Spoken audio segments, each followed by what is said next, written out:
in contrast to the Comrade over there, I actually found myself in agreement with more or less everything that Lucky said and more or less everything that Chris Bambury said. And I think that's part of the problem. I think Chris quite rightly talked about left unity. And I think we do have a problem. And I think actually I certainly spoke to a number of people who had got to vote last week who actually just said they were so disgusted when they saw 3 or 4 socialist candidates standing against each other, refused to vote for any of them. So I think we do have to overcome that. I think it's a great shame that the Scottish Socialist Party did not become part of the discussion to get a united candidate. But I think there's another problem too, because I was also speaking today to a guy in my work who was a member of the SSP and is still a very active trade unionist and so on, but he said that he went along in May Day, and he said, I come back profoundly depressed because he said, in the course of going to May Day, I get 9 different leaflets from left-wing groups, right? SSP, SWP, SP, ISG, etc., etc. He said, I just despaired, right? He said it was like something like the life of Brian. Right? So I really do think there's a serious problem. I do think actually, and it's kind of ironic, I think it's an excellent meeting. It's been great to hear the comrades. The problem is tomorrow night was a meeting on exactly the same topic, the Socialist Workers' Party, and I think we will have to think about that, comrades. The good news is, I think, that despite the division on the left, workers and carers and service users are fighting back. And I think it's great. I mean, I'm certainly meeting, in terms of the Accord Centre, I'm meeting this Friday with comrades from the Black Triangle Group. I'm also involved in something called Social Work Action Network. We're organising a conference in June, and it would be great if Accord was involved in that too. But I just want to finish going back to Laura's point, because I'm also a member of the UCU Scotland Executive. And at Stirling, where I work, we're facing 17, or we actually got 17 redundancies. So I'm very, very pleased to say, I'm quite proud to say, that the first demonstration outside the new Scottish Parliament will take place on the 24th of May. It's been called by UCU Scotland, and it's been called by the leadership of the FE section of the EIS. I'd invite everybody to come along. It's a demonstration in defence of further in higher education. We'll put the SNP in the spot. We'll see whether or not they're going to refuse to make Tory cuts, and I'd invite everyone to be. And that's the kind of unity that will actually begin to knock heads together and lead to a united left. Yeah.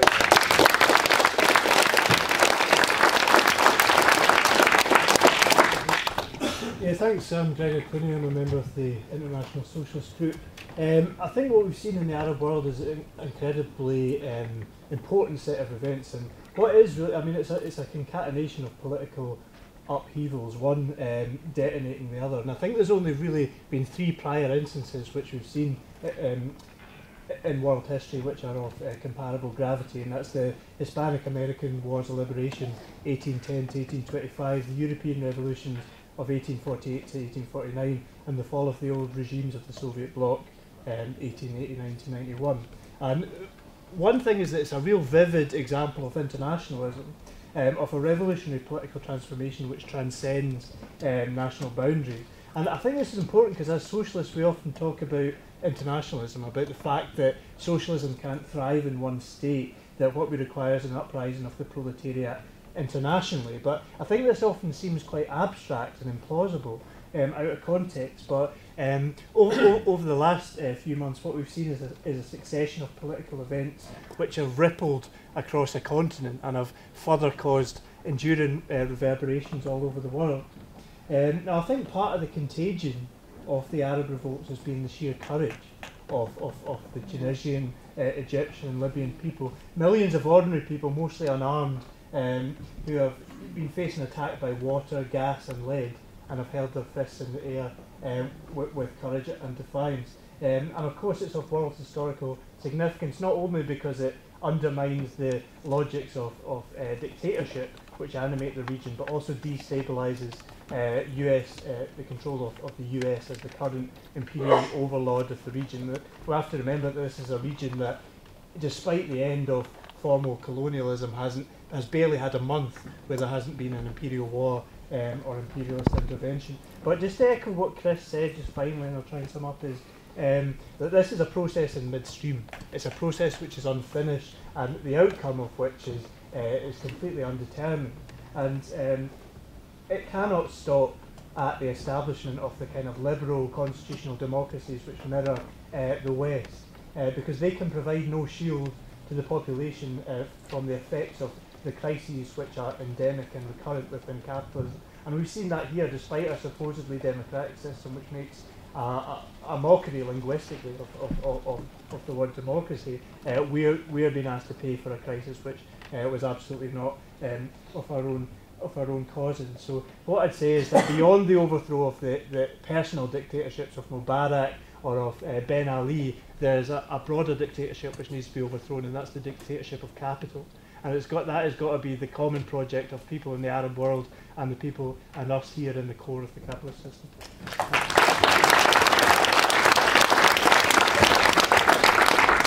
Okay, right, I've got more than 12 speakers indicating they'd like to speak and less than 10 minutes left, right? So I'm going to actually have to ask the people to start moving towards a minute if you can. You're the next speaker. I'll try and fit everyone in, but we're going to have to be fast. Anyway, from the International Socialist Group, I just want to make a few key points. The first thing, when you hear about what's happening in Accord Centre, it makes you sick. It makes you doubly sick when you hear about the former MP there, Frank Nacavetti, said, we'll deal with your problem after the election. Right? And when the comrades talks about people in the Labour Party not standing up, right? I'm with him when he says, talking about people like Frank Nacavetti. But let's be clear, when we talk about unity, the basis in which the British working class needs unity right now is a united anti-cuts movement. Right? And we have people in the position of us should not be anti-Labour. It should be, if you don't want to fight the cuts, then you shouldn't be part of the anti-cuts movement. If you do want to fight the cuts, you should be part of the anti-cuts movement. And people like, for example, Len McCluskey, the Unite leader, who actually backs the Glasgow defence campaign, which you know the comrade there is playing a leading role in, right? He's not, for me, he's not a class enemy. People like that have got an important role to play, and if we refuse and ignore people like that and don't want to stand alongside, don't want to fight alongside people like that, we're going to pay a big price for it. We need, for me, in Glasgow, there's something really bad right now, which is, for me, there's no place, no anti-cuts group for people on a regular basis to come together to talk about the PCS strike, how they can support it, to talk about the Accord Centre, how they can provide solidarity for it. And that's something, I mean, the left talks about unity, that's what we need immediately. We need an anti-cuts group, we need an anti-cuts movement, and everyone can come together, and everyone can be part of it. I know the chair's rushing me, so I'm just going to make one other point. We need to raise the political level of the movement. Why have we got a meeting called Austerity, Imperialism and Resistance? Because if you're a socialist, you can't talk about the cuts without talking about imperialism. When you look at what's going on at Strathclyde University, when they're cutting back on the departments, they're ruining people's lives here.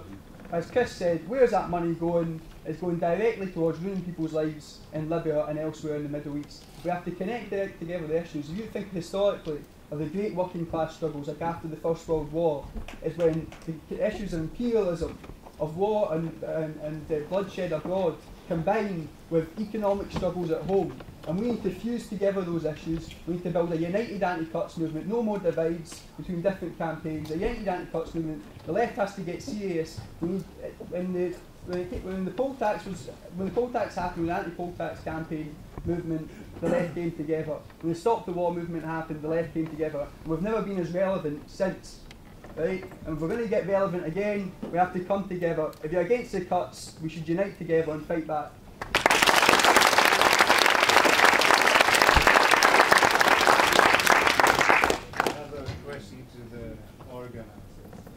Why the two Egyptian speakers have been refused visas? What's the reason? We'll come back on the question at the end. Yeah, I work in, my name's Tony Glasgow, Socialist Group. I work in an ethnic college in Edinburgh, and a few weeks ago they announced 86 redundancies, 1 in 7. And we fought back bloody hard. The lecturers united with the students. The students came out on a mass demonstration for the lecturers. A week later, the lecturers organised to get the students out for the NUS march, which a lot of you will have been on, down to Holyrood. That was an example of unity, and the good thing was we won. We won everything. No redundancies, no cuts, no nothing.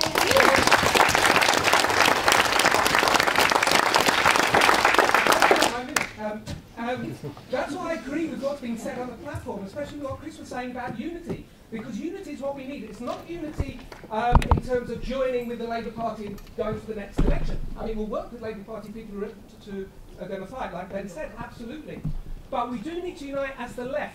And that's why I'm sort of personally very sad to think that there is a division now between the Socialist Workers' Party and the ISG, because I know for a fact that we will fight together, we will fight alongside each other in the future. I'm sure that's the case. Excellent people around the room, I know that.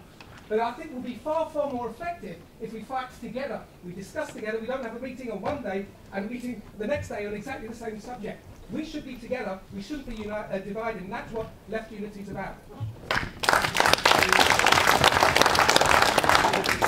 Sorry, it was the person behind you. Sorry, there's a big list.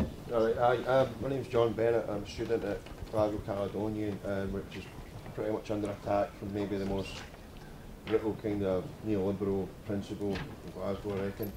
Yeah, taking inspiration for the Arab revolutions, I think unity is kind of bare minimum, but I think before we get there, I think there's a lot of petty sectarianism, squabbles, there's a culture of it in the left, particularly here in Glasgow, and it's ridiculous and it's got to stop. I'm absolutely also taking inspiration for the people from the Accord Centre. Here's a bunch of working class people from the East End standing up to the neoliberal roadshow, which is these big games that turn up in South Africa, Mumbai, and stomp over people. And this is a thing, just as a doorstep issue, this is a fight that, this is a fight that the left can win in Glasgow, right? And we're well in need of a victory, right? This is a victory there we're needing, by the way. I'd just like to, I mean, I'm also a member of the Scottish PSC, and I hope Chris won't mind me adding, I mean, the no fly zone over Libya. I mean, and Israel again presents another display of total hypocrisy. Where was the no-fly zone over Gaza when the people were getting massacred there?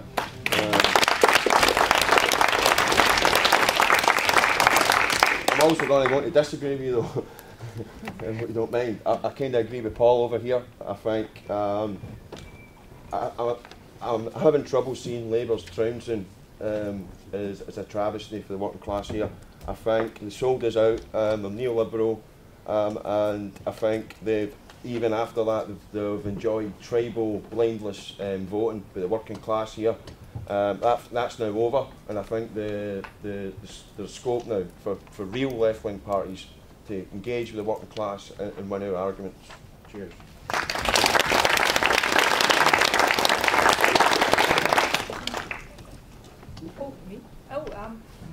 Well, I think it's amazing that we can, in the space of a couple of weeks, get 100-odd people together on a horrible rainy night. You probably all have drowned getting here.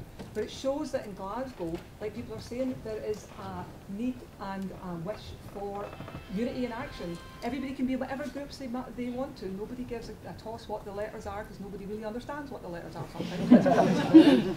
But what comes down to happen, or what comes down to, you get judged by what you do. So, do you go and support PCS strikers? Yes. Do you get involved in Stop the War? Yes. Do you get involved in Right to Work? Yes. Do you get involved in your community centre closing or the Accord Centre closing? Yes. So let's not get our panties in a knot about the different letters. We're all here just now. We all know that this is an ideological attack from the government. We also know that the people in the Arab Spring took on monolithic governments that people disappeared in, people were shot, people, the whole families disappeared. And all we've got is a wee bunch of blue bloods who've, never had a street fight in their bloody life, So if they can take it on and win in the Arab Spring, we can sure as hell take on that bunch of like chinless wonders that are supposedly ruling us just now.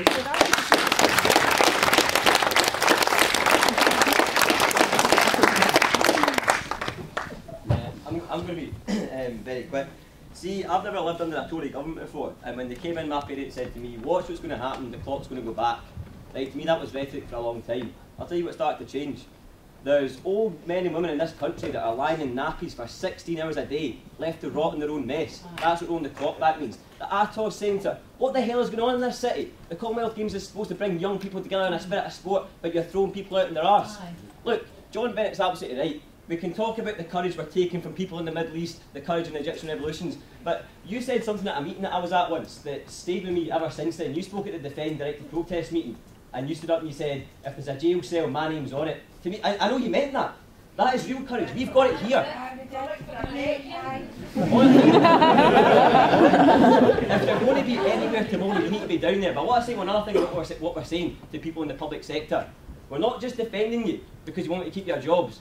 You are defending, real human beings in this country. Look what happens. Look what happens when the private sector takes over. There's call centres in Glasgow that force people to wear nappies because they go to the toilet too much. We need to tell them this. You're defending dignity, humanity, respect. This is what we're talking about. This is what's bringing it together.